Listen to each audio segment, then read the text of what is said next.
وشر الأمور محدثاتها وكل محدثة بدعة وكل بدعة ضلالة وكل ضلالة في النار. Kaum muslimin dan kaum muslimat rahimani wa rahimakumullah. Alhamdulillah, kita memuji Allah Azza wa Jalla atas segala kemudahan dan hidayah yang Allah Azza wa Jalla berikan kepada kita semua. Hidayah di atas jalan-jalan kebaikan, di atas jalan-jalan ketaatan kepada Allah Subhanahu wa ta'ala. Karena hidayah ini, ikhwatal iman, azzani Allah wa iyyakum, tak akan mampu dibeli oleh siapapun. Hidayah adalah pilihan dari Rabbul Alamin tabaraka wa ta'ala. Salawat dan salam semoga senantiasa tercurahkan kepada Rasul yang mulia, baginda Nabi besar Muhammad sallallahu alaihi wa alihi wasallam. Kita masih pada pembahasan kitab Bulughul Maram dari Kitabul Jami' sampai kepada hadis bab fadlu mahabbatil insani li akhihi aw li jarihi ma yuhibbu li nafsihi. Anjuran agar menghormati tetangga. Wa an Anas bin Malik radhiyallahu anhu 'anil Nabi sallallahu alaihi wasallam, dari sahabat yang mulia Anas bin Malik dari Nabi sallallahu alaihi wasallam, beliau bersabda, walladhi nafsi biyadihi, demi zat yang jiwaku berada di tangannya, la yu'minu 'abdun, tidak beriman salah seorang hamba, hatta yuhibba li jarihi ma yuhibbu li nafsihi, sampai ia menyukai bagi tetangganya kebaikan-kebaikan yang dia sukai untuk dirinya sendiri. Hadis ini ikhwatul iman diriwayatkan oleh Imam Al-Bukhari di dalam Kitabul Iman, babu minal iman an yuhibba li akhihi ma yuhibba li nafsihi. Begitu juga riwayat Al-Imam Muslim di dalam sahihnya. Hadis ini ikhwatul iman mengandung beberapa pelajaran. Yang pertama, hadis ini adalah hadis yang agung. Nabi kita sallallahu alaihi wasallam memulai hadis ini, mengawali sabdanya dengan sumpah. Beliau mengatakan, walladzi nafsi biyadihi, demi zat yang jiwaku berada di tangannya. Jadi hadis yang mulia ini dimulai dengan sumpah. Sumpah dari baginda Nabi alaihi salatu wassalam. Kenapa Nabi bersumpah sallallahu alaihi wasallam? Untuk apa Nabi kita sallallahu alaihi wasallam bersumpah? Tidak lain untuk menekankan agungnya hak tetangga. Jadi Nabi sallallahu alaihi wasallam memulai dengan sumpah, tujuannya ingin menekankan kepada kita ada suatu hak yang besar di dalam agama Islam, yaitu haknya seorang tetangga. Allah Azza wa Jalla berfirman Di dalam surat An-Nisa ayat ke-36 Allah mengatakan wa'budullaha wa la tusyriku bihi syai'a. Beribadahlah kepada Allah dan janganlah kalian mempersekutukannya dengan sesuatu apapun. Wa bil walidaini ihsana, dan berbaktilah kepada kedua orang tua. Wa bidzil qurba, dan berbuat baiklah kepada karib kerabat. Perintah ibadah, perintah tauhid, larangan dari kesyirikan, diiringi dengan berbakti kepada kedua orang tua, berbuat baik kepada kerabat, wal yatama wal masakin, berbuat baik kepada anak-anak yatim dan orang-orang miskin. Nah, perhatikan setelahnya, wal jari dzil qurba wal jaril junubi was sahibi bil jambi, dan berbuat baiklah kepada tetangga yang kalian memiliki hubungan kerabat dengannya dan tetangga yang kalian tidak memiliki hubungan kerabat dengannya. Jadi Nabi SAW bersumpah untuk menekankan hak apa? Hak tetangga di dalam agama Islam. Nah, lihat, Nabi mengatakan tidak beriman, tidak sempurna iman seseorang sampai dia mencintai kebaikan bagi tetangganya sebagaimana yang ia cintai untuk dirinya sendiri. Kemudian hadis ini juga menunjukkan pelajaran, ikhwatal iman. Apa pelajaran itu? Nabi mengatakan la yu'minu 'abdun, tidak beriman seorang hamba.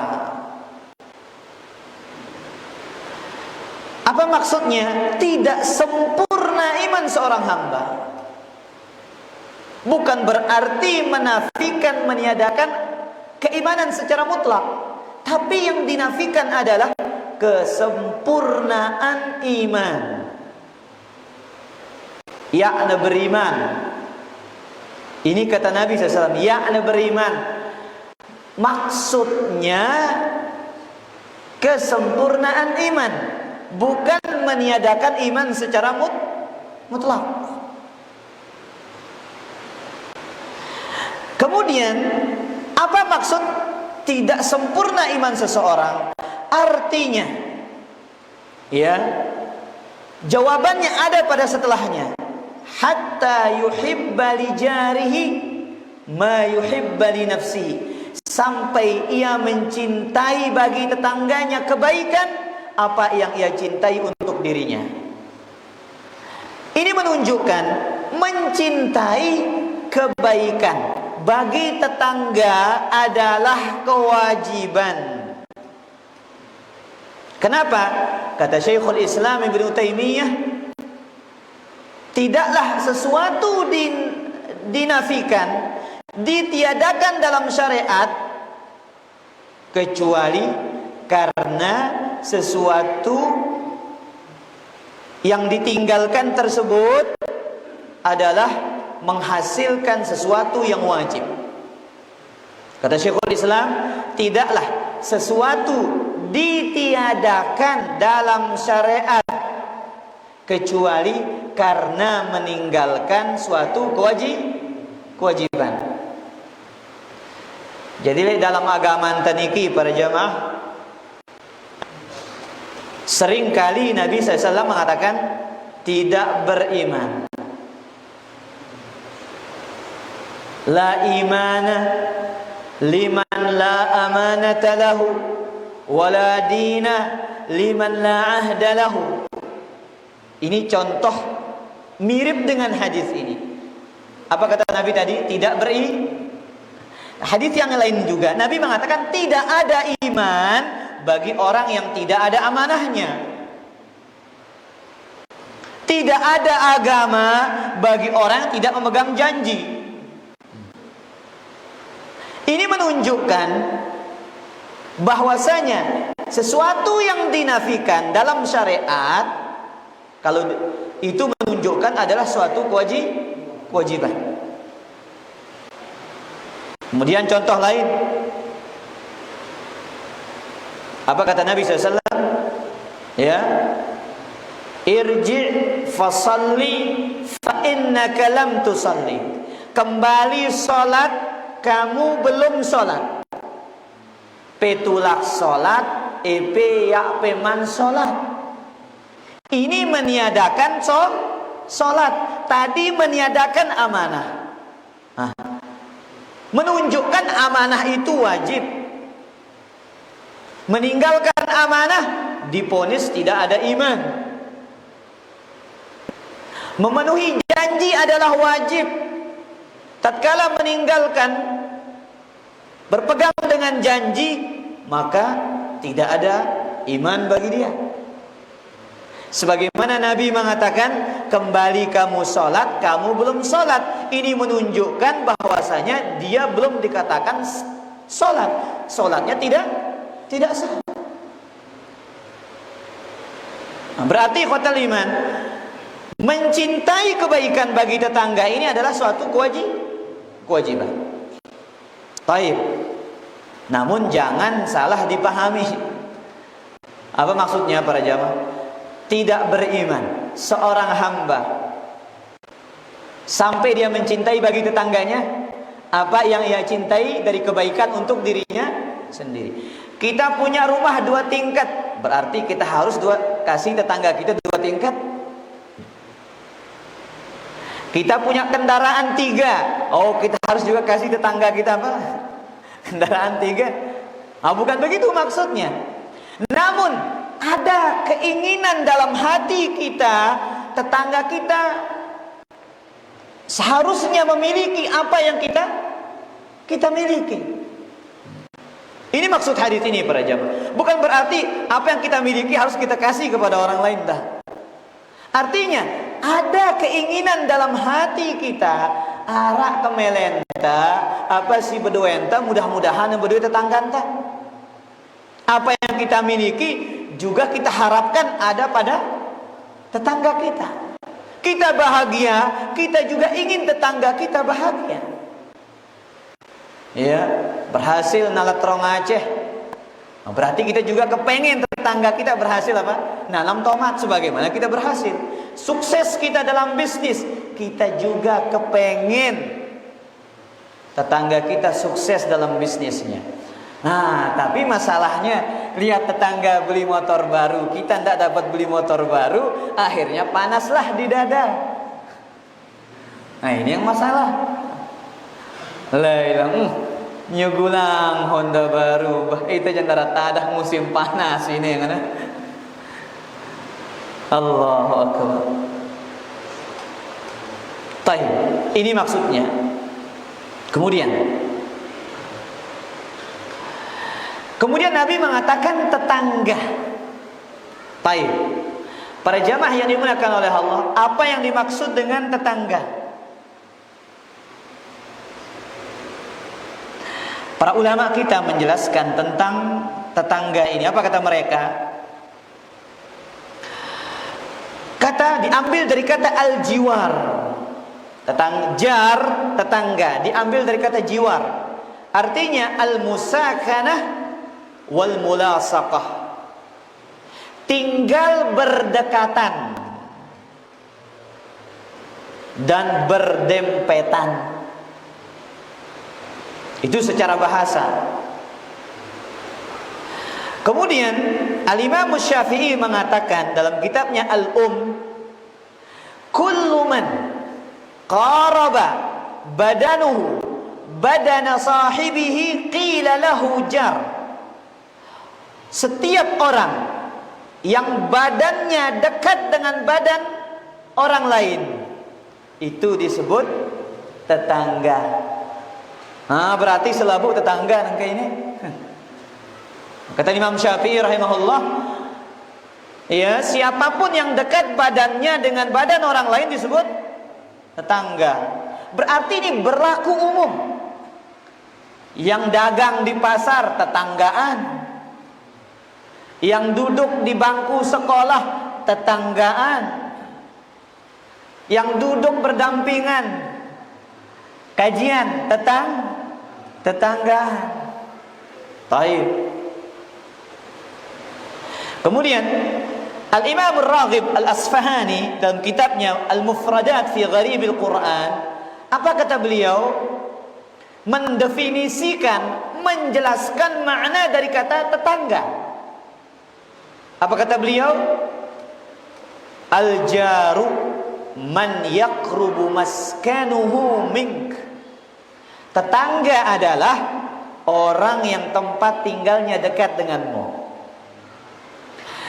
Ulama Syafi'i, ya, dan ulama Hambali, apa kata mereka? Batasan tetangga itu arba'una daran min kulli janib.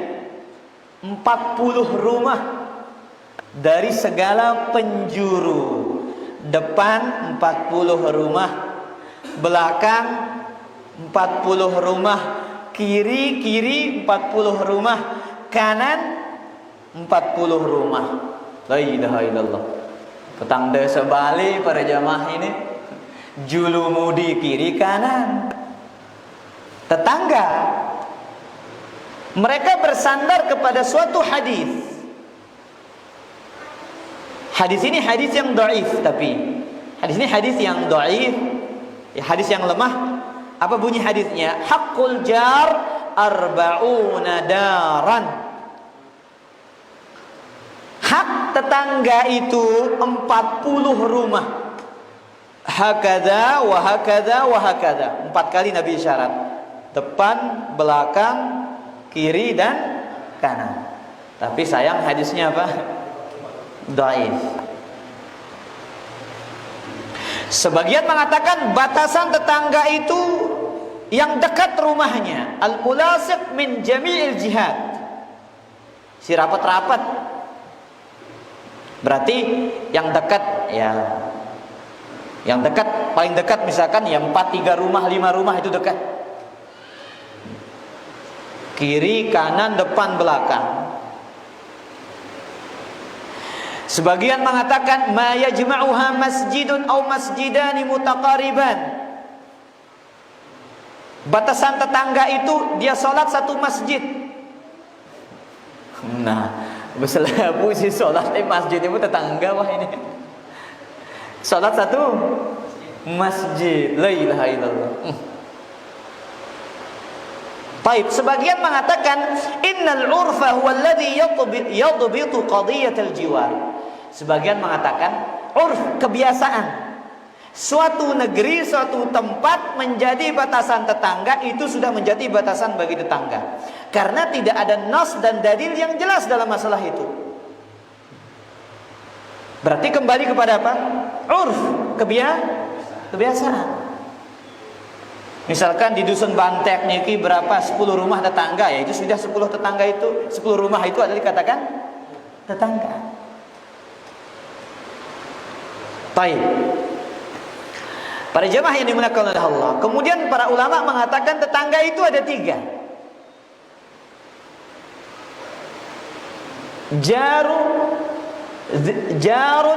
Jaru zil qurbah. Tetangga yang memiliki hubungan kerabat. Dan dia seorang muslim. Berapa haknya? 3. Berapa haknya? 3. 1, haknya sebagai kerabat. 2, haknya sebagai seorang muslim. 3, haknya sebagai tetangga. Ini 3 haknya.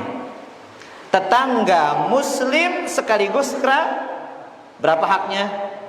3. Haknya sebagai kerabat, haknya sebagai muslim, haknya sebagai tetangga. Yang kedua, tetangga muslim tidak memiliki hubungan kerabat. Berapa haknya ini? 2. Haknya sebagai seorang muslim dan haknya sebagai tetangga. Yang ketiga, yang terakhir, tetangga non muslim. Berapa haknya? 1. Haknya sebagai apa? Tetangga. Baik. Kemudian pelajaran berikutnya dari hadis ini. Dari hadis ini diambil pelajaran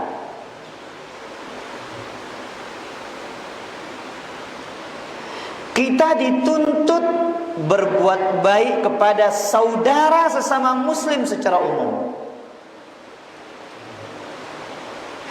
Terlebih dia tetangga kita.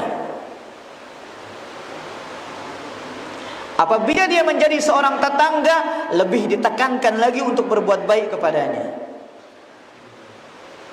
Sebagaimana dalam hadis riwayat Imam Al-Bukhari wa Muslim dari hadis Aisyah radhiyallahu taala anha. Perhatikan para jamaah. Ini bahasa Nabi tentang tetangga. Niki Nabi enta berbahasa tentang tetangga. Mazala Jibrilu yusini bil jar. Senantiasa malaikat Jibril alaihi salam mewasiatkan kepadaku berbuat baik kepada tetangga. Apa arti kata mazala? Terus menerus, senantiasa, yakni sekali, 2 kali, bukan 1 kali, 2 kali, 3 kali disampaikan wasiat ini. Terus menerus Jibril menyampaikan, wahai Muhammad, berbuat baiklah kepada tetanggamu. Wahai Muhammad, berbuat baiklah kepada tetanggamu. Sampai-sampai Nabi mengatakan, hatta dhanant annahu sayuwarrithuhu, sampai-sampai aku mengira malaikat Jibril akan menetapkan warisan dari tetangga yang hidup bagi tetangga yang hidup dari tetangganya yang mati. Saking besarnya hak apa? Tetangga. Sampai-sampai aku mengira, kata Nabi SAW, Jibril akan memerintahkan bahwasanya tetangga yang hidup itu punya hak apa? Warisan dari tetangga yang Subhanallah. Makanya pantas para jamaah, Nabi kita sallallahu alaihi wasallam bersumpah sampai 3 kali. Wallahi la yu'min, demi Allah tidak beriman. Wallahi la yu'min, demi Allah tidak beriman. Wallahi la yu'min, demi Allah tidak beriman. 3 kali. Sampai sahabat mengatakan, ya Rasulullah, waman ya Rasulullah, siapa yang kau maksudkan? Wahai Rasulullah, 3 kali kau menyatakan demikian. Alladzi la ya'manu jaruhu bawa'iqahu, yaitu orang yang tetangganya tidak merasa aman dari gangguannya. Makanya para jamaah, kalau dia bagus tetangga kita ini, insya Allah aman kita. Tapi kalau dia tidak bagus, pasti kita akan diganggu. Setelah ngedangdut, nggak tahu kita sakit, nah para jamaah, nggak tahu namanya kita sakit, diganggu. Boro-boro dia mau berbuat baik, ya, kita dapat nikmat dibenci sama dia. Kalau tetangga yang tidak baik. Makanya Nabi SAW mengatakan, Allahumma inni a'udzubika min jaris su. Wahai Allah, aku berlindung kepadamu dari tetangga yang tidak baik. Nabi berlindung dari apa? Ya, tetangga yang tidak baik. Makanya menyakiti tetangga bukan dosa kecil, dosa besar. Jangan dikira dosa kecil, dosa belik para jamaah ini.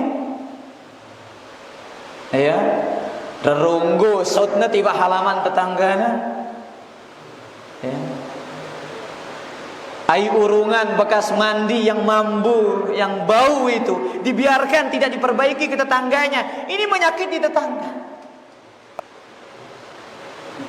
Dosa mengganggu, menzalimi, menyakiti tetangga berlipat-lipat dosanya. Mana dalilnya? Perhatikan kata Nabi SAW dalam hadis dari Imam Ahmad. Apa kata Nabi SAW? Miqdad ibn Aswad bertanya kepada Nabi SAW. Afwan, Nabi SAW bertanya kepada para sahabat tentang zina. Apa kata para sahabat? Haramun haramahullah wa rasuluh. Wahai para sahabatku, apa hukum zina? Haram. Rasul, Allah dan Rasulnya mengharamkan. Kemudian Nabi mengatakan, la an yazniya ar-rajul bi asyrati niswatin khairul lahu min an yazniya bimra'ati jarihi. Seorang lelaki berzina dengan 10 wanita lebih baik daripada dia berzina dengan istri tetangganya. Kemudian Nabi bertanya kepada para sahabat, apa hukum mencuri? Haramun haramahullah wa rasuluh. Haram wahai Rasulullah, Allah dan Rasulnya yang mengharamkan. Apa aja kata Nabi SAW? Faqala la an yasriqar rajul min asyrati abiyatin. Seorang lelaki mencuri dari 10 rumah. Aisar, lebih ringan dosanya. Min an yasriqa min baiti jarihi, daripada dia mencuri dari rumah tetangganya.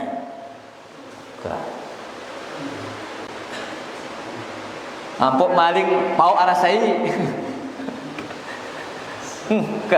Ayolah, darat buat pau, lagu tetangga boleh buat pau, manis semampuk mah. Berketimbang netri-teri ngana para jamaah. Timbang nurak pau nenek kita bayi berkembet nangan. Ingat dosanya ini para jamaah. Berlipat-lipat. Makanya Islam ini ya mengatur kita beretika dengan tetangga, mengajarkan etika-etika, adab-adab bertetangga yang baik.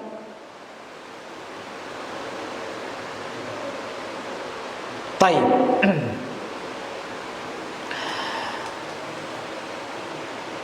Apa di antara etikanya kota 5? Ya, tadi berbuat baik itu. Apa yang kita mampu dari kebaikan berbuat baik. Segala kebaikan kita mampu berikan kepada tetangga kita. Tidak mampu, cukup dengan apa? Mencintai kebaikan bagi dia. Ya tak mampu bersadik kepen, ya tak mampu nyadik sedekah, yang lainnya. Urusan harta kita nggak mampu, minimal kita mampu. Apa yang kita mampu? Kita menginginkan kebaikan bagi dia. Makanya Nabi menasihati Abu Hurairah ya dengan beberapa nasihat. Satu, apa kata Nabi? Kun wari'an takun a'badan nas. Wahai Abu Hurairah, jadilah engkau hamba yang wara'. Niscaya engkau ahli ibadah yang paling hebat. Apa nama wara' para jamaah? Yang mubah saja dia tinggalkan agar tidak jatuh ke dalam perkara yang haram. Dia wara', apalagi yang syubhat. Yang mubah saja dia jauhi, takut apa? Jatuh dalam perkara yang haram. Wa kun qani'an takun aghnan nas. Yang kedua apa kata Nabi? Wahai Abu Hurairah, jadilah engkau hamba yang qanaah, engkau akan menjadi orang yang paling kaya. Qanaah, kekayaan yang tiada tandingnya. Nah, tapi sulit qanaah ini, tidak mudah. Kenapa? Allah mengatakan, wa tuhibbunal mala hubban jamma. Kalian mencintai harta itu dengan kecintaan yang sangat besar. Ya nak kode de mantale kepeng duit bandane ini para jamaah. Obligasi. Tapi kekayaan yang paling hebat dari semua kekayaan yang ada, kaya hati. Bahasa agamanya apa? Qanaah. Bahasa jamak-jamaknya sugiyate, kaya hati. Nah, kemudian apa kata Nabi kepada Abu Hurairah? Wa ahsin mujawarata man jawarak. Berbuat baiklah engkau kepada tetangga yang dekat dengan dirimu. Berbuat baiklah kepada tetangga yang dekat dengan dirimu. Bahkan Nabi sallallahu alaihi wasallam mengatakan kepada Abu Dzar, ya Aba Dzar, idza tabakhta maraqan fa'aktsir ma'ahu. Wahai Abu Dzar, jikalau engkau memasak sayur, perbanyaklah kuahnya. Nalui apa? Seburna. Nalui aina. Kumbe nak mbayang tetangga bare. Kasih tetangganya. Maka segala bentuk yang menyakiti tetangga haram. Segala bentuk yang menyakiti tetangga haram. Mau dengan ucapan, bukan dengan ucapan, tapi dengan perbuatan. Diam dia, tapi bagaimana? Dia buang sampahnya kepada tetangganya. Diam dia, tapi volume TV-nya besar-besar.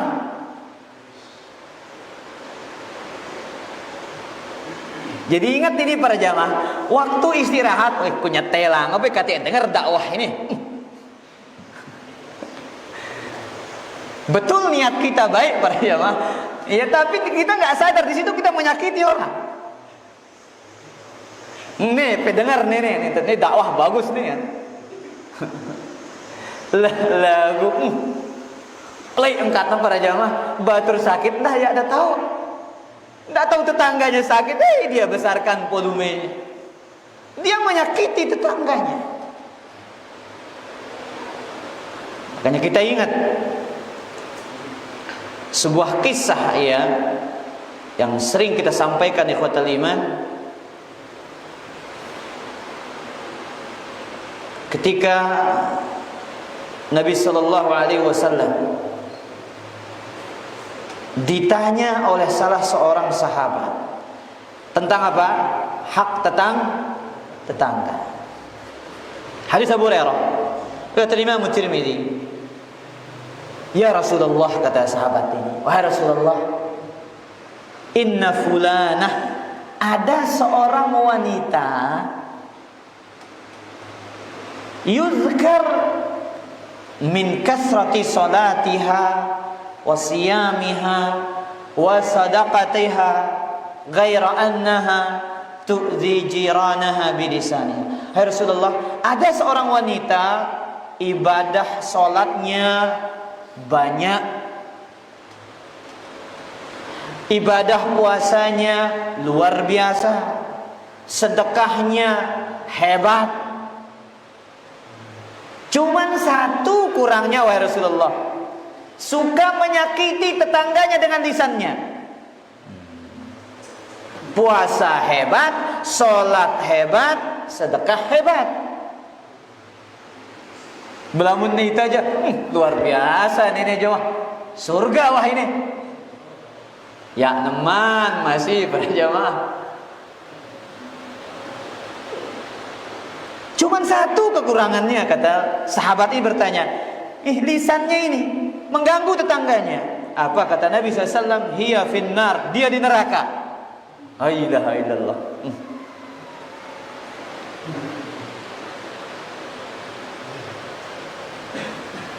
Keras nggak jawaban Nabi para jamaah? Oh keras. Memang begitu hukum ini. Hukum agama ini nggak ada main tawar-tawaran. Bau kesekeji riba. Oh nggak bisa antum tawar-tawar, ya haram ya haram. Nabi itu kalau menjelaskan hukum nggak ada yang saru-saru para jamaah. Dia ganggu tetangganya, kata Nabi, di neraka. Bukan berarti memponis, enggak.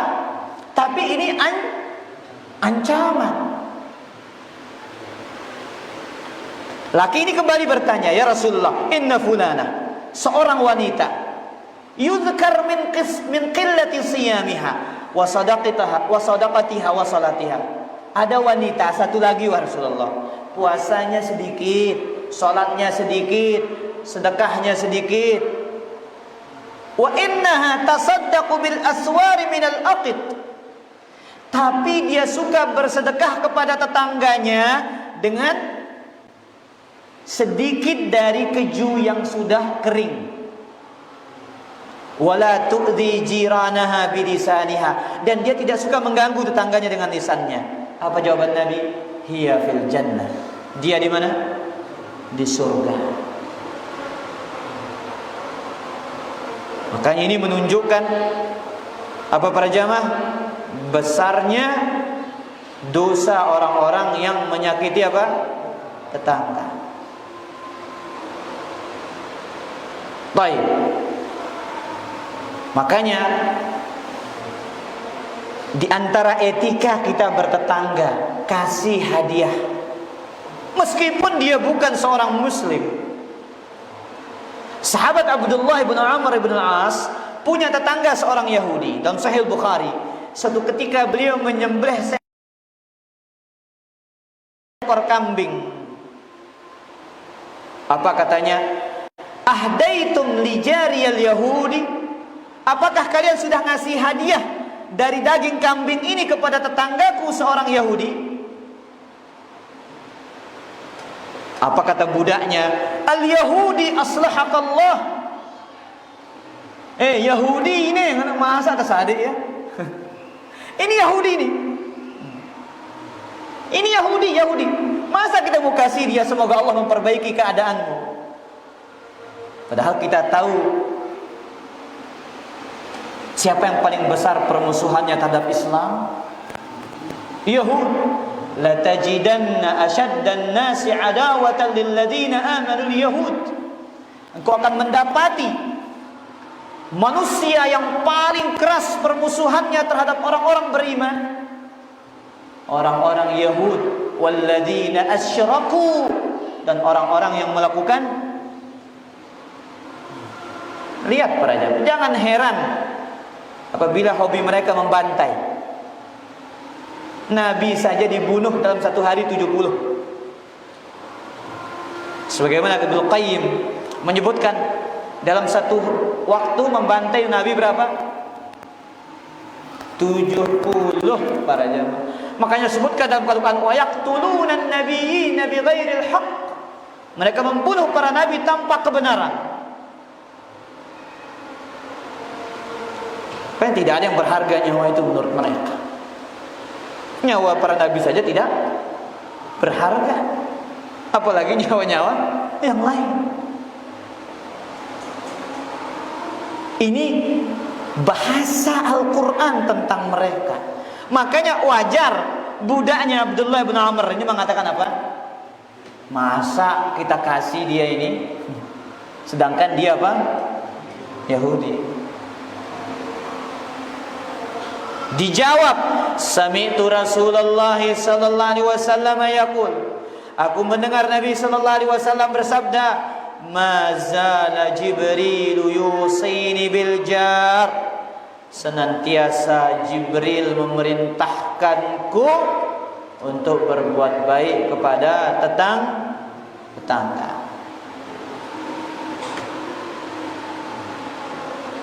Makanya para jamaah, orang-orang yang kaya punya tetangga miskin, gak boleh dia biarkan tetangganya kelaparan. Gak boleh. Dalam satu kampung itu ada atau banyak mungkin orang kaya, tapi kita lihat masih banyak orang yang susah cari apa? Cari makan. Seharusnya mereka yang kaya itu mengeluarkan uang mereka untuk memberikan tetangga-tetangga yang miskin. Makanya dalam hadis yang lain riwayat Imam Al-Baihaqi dari Abdullah bin Abbas, apa kata Nabi SAW? Laisal mu'min alladhi yashba wa jaruhu ja'i'un ila jambihi. Bukan seorang beriman dia kenyang tapi tetangganya kelaparan. Bukan seorang yang beriman dia kenyang, ia besur, lalu tetangganya apa? Kelaparan. Makanya ibu-ibu yang dimuliakan oleh Allah, kaitannya dengan tetangga, ya, para jamaah, kita dikasih mungkin hal yang remeh oleh tetangga kita. Ini etika kita. Apa etika kita? Jangan remehkan pemberian itu, meskipun kita punya yang lebih daripada itu. Kita dikasih hadiah oleh tetangga kita yang mungkin menurut porsi ekonomi kita ndara papali raukah, ya, ndara ajina para jamaah, nggak ada harganya. Apa kata Nabi dalam Sahih Bukhari wa Muslim? Ya nisa al-muslimat, wahai wanita-wanita muslim, la tahqiranna jaratun li jaratiha walau firsina syatin. Janganlah seorang tetangga wanita meremehkan pemberian tetangganya meskipun hanya sekedar cupak kambing. Apa bahasa kita? Apa sih Indonesia cupak para jamaah? Bukan itu loh. Ujung kakinya kambing itu. Kikil. Hah? Oh, kikil sudah kan. Ya. Saya bingung apa bahasanya ini para jamaah. Janganlah seorang tetangga wanita meremehkan apa? Pemberian tetangganya meskipun hanya sekedar apa? Ya, meskipun hanya sekedar ya ujung kakinya kambing itu, ada dagingnya itu dikit para jamaah, tulang doang isi, tulang aja isinya. Jangan remehkan. Oh, lara antap di maurat yang itu ini yang trauma Aceh, wah layu. Oh ini tomat udah layu dikasih gitu. Nyalah baik yang itu katanya. Oh ini sedikit sekali dikasih. Ini nggak boleh ikhwatal iman. Makanya Imam Nawawi menjelaskan ini perkara ini. Ya, sedekah, hadiah dari tetangga itu tidak boleh diremehkan meskipun dia miliki yang lebih. Baik. Masih ada pembahasan yang panjang tentang bahasan ini, mudah-mudahan kita bisa sampaikan pada pertemuan berikutnya insyaallah taala. Silakan azan dulu baru kita lanjutkan dengan tanya jawab.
Taib. Karib kerabat, ya artinya orang-orang yang memiliki hubungan keluarga dengan kita. Ya. Ada hubungan nasab. Itu dikatakan dengan al-aqarib au zil qurba. Orang-orang yang memiliki hubungan kerabat, ada silsilah nasab yang bercabang antara dia, dengan mereka. Maka ini misalkan saya punya tetangga sekaligus paman saya. Itu jelas saya punya hubungan apa? Kerabat. Atau misan saya. Kerabat apa tidak? Ya kerabat saya karena dia adalah anak paman saya. Nah, dan kerabat itu ada yang memiliki hubungan mahram dan ada kerabat yang tidak memiliki hubungan mahram. Nah, wallahu taala ala wa ala. Sila. Mengambil hubungan tetangga gitu, maksudnya tetangga masih ada salah dua kata. Mengambil? Kayak perubahan lah gitu. Nah, jadi kalau kita minta satu kali dikasih gitu, ya udah ambil aja, walaupun kayak saya ambil aja gitu. Apakah setiap kita mengambil itu meminta atau cukup waktu dia ngasih satu kali itu aja? Kalau sudah ada izin dengan bahasa yang tadi, ya ini pertanyaannya, tetangga kita punya buah, kemudian ketika kita minta apa katanya? Ambil saja meskipun saya tidak ada. Itu sudah izin dari dia. Ya. Ada atau tidak ada berarti sudah ada apa? Ya, berarti sudah izin dia. Kalau jelas dia mengatakan ambil saja meskipun saya tidak ada. Berarti sudah izin dari sekarang kemudian yang setelahnya. Kecuali dia mengatakan ambil saja. Nah, ini baru seberikutnya harus minta izin lagi. Tapi kalau dia mengatakan ambil saja, ada saya atau tidak ada? Kalau dia mengatakan seperti itu, berarti dia telah memberikan apa? Izin secara umum kepada kita. Tapi kalau tidak ada izin, jangan macam-macam para jamaah. Nah, masih kerabat keluargaan. Masih kerabat keluarga maksudnya. iya meskipun dia ada hubungan kekeluargaan. Karena Nabi SAW mengatakan, la yahilu malum ri'in muslimin illa an tayyibi nafsihi. Tidak halal harta seorang muslim kecuali melalui dengan kerelaan dirinya sendiri. Harus harta itu dengan kerelaan saudara kita. Meskipun dia kerabat, dia rela ngasih kita baru boleh diambil. Kecuali orang tua kita minta kepada kita, nggak perlu dia minta, boleh diambil. Karena Nabi mengatakan anta wa maluka li abika. Engkau dan hartamu itu milik orang tuamu. Nggak boleh.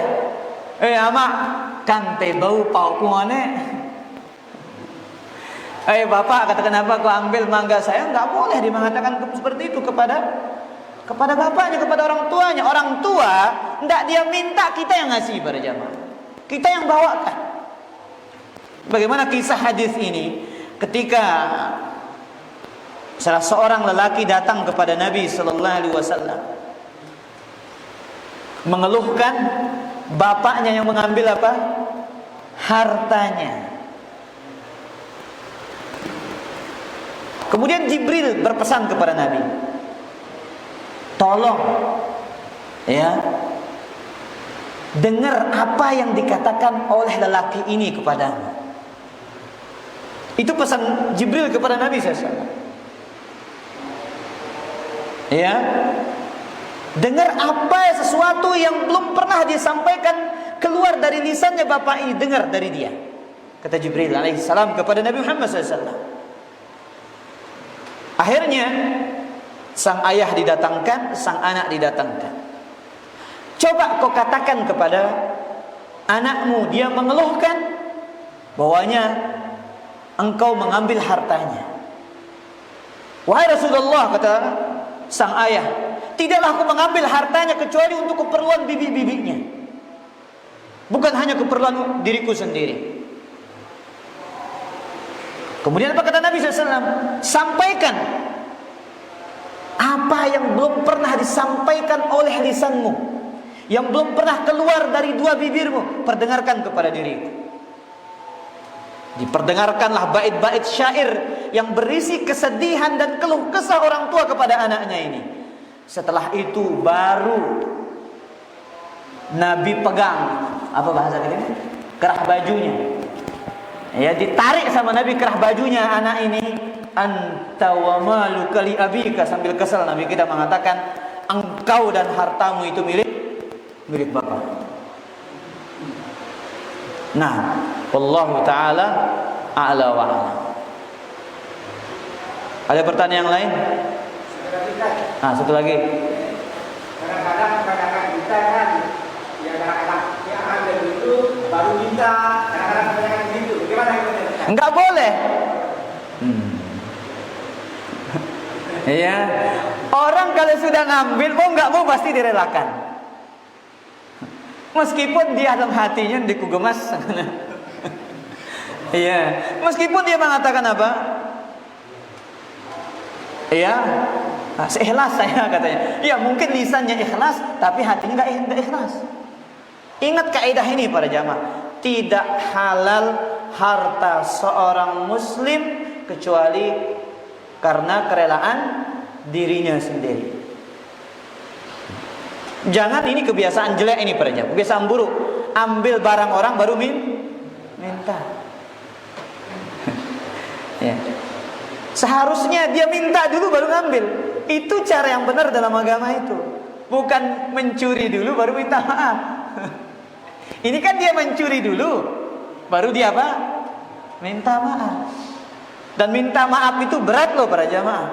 Tidak semua orang mampu memaafkan. Iya. Kalau yang memaafkan, alhamdulillah. Kalau tidak mau dia maafkan kita, kan berat urusan kita di hadapan Allah nanti ini. Ya mungkin tidak enak dia mengatakan, ndek ku gemasnya ada ida, ya ku gemasnya ada EP dekat.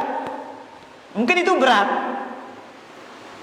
Tapi terpaksa dia mengatakan, ndek ngumbe lagu sambil ngerutu dia nanti. Kurang ajar. Oh ternyata dia yang ngambil kemarin ini katanya. Makanya minta dulu baru mengambil. Wallahu taala ala wa ala. Terakhir. Ini gimana kasusnya misalkan tetangga kita ini misalnya dia punya pohon nih, tapi dia masuk dalam lingkungan rumah kita. Nah jadi mau netepin buahnya aja deh, ngomnya lalu mau netepin sampahnya aja deh. Aduh suruh itu bersihnya dan dia bersih sampahnya itu gimana desa? Ya. Terdapat beberapa asar menunjukkan bahwasanya itu sudah menjadi apa? Bagian kita. Tapi alangkah baiknya kata para ulama kalau kita minta kehalalannya. Dan boleh itu ditebang kalau mengganggu. Ya boleh dipotong kalau itu memang mengganggu. Kalau sudah kita kasih tahu tapi tetap tidak ada respon, boleh dipotong. Karena jelas apa kata Nabi SAW? Tidak beriman. Demi Allah tidak beriman. Demi Allah tidak beriman. Demi Allah tidak beriman. Seorang tetangga yang tidak merasa aman dari gangguannya. Wallahu ta'ala alam wa alam. Demikian kajian kita, kurang lebihnya mohon maaf. Subhanakallahumma rabbana bihamdika asyhadu an la ilaha illa anta astaghfiruka wa atubu ilaik. Assalamualaikum warahmatullahi wabarakatuh.